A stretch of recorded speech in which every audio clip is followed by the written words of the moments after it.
Šola prenove je bila ustanovljena leta 2015 na pobudo Združenja zgodovinskih mest Slovenije, saj imajo članice na svojem območju velik del najkvalitetnejše stavbne dediščine in se tako dnevno srečujejo z izzivi, ki jih prenaša kvalitetna prenova, z pomanjkanjem znanj, usposobljenih izvajalcev, starih mojstrov. To so povsem praktične delavnice, ki se odvijajo na konkretnih lokacijah, namenjene pa so lastnikom, izvajalcem prenov, namenjeni so tudi projektantom, tudi študentom, učiteljem, konservatorjem pa so v oporo pri usmerjanju prenov.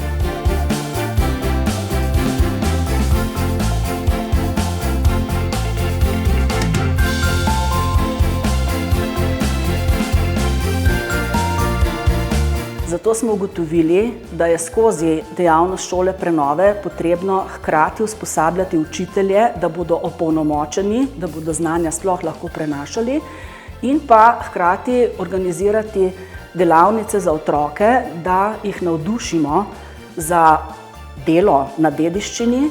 da prenašamo vrednote. Kulturna dediščina je tisti temelj naše identitete in našega kulturnega spomina,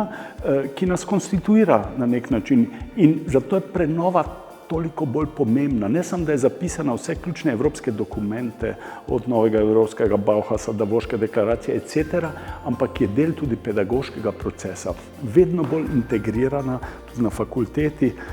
v seminarje, posebne predmete, ki so itak fokusirani prenov, ampak tudi splošno predmetnika, kjer se tako pedagogi kot študentke in študentje vedno bolj zavedajo, da je to tisti imperativ, ki bo v bodočnosti prenavljal in tudi ustanavljal to visoko kulturo bivalno v tem srednjeevropskem in tudi širšeevropskem prostoru.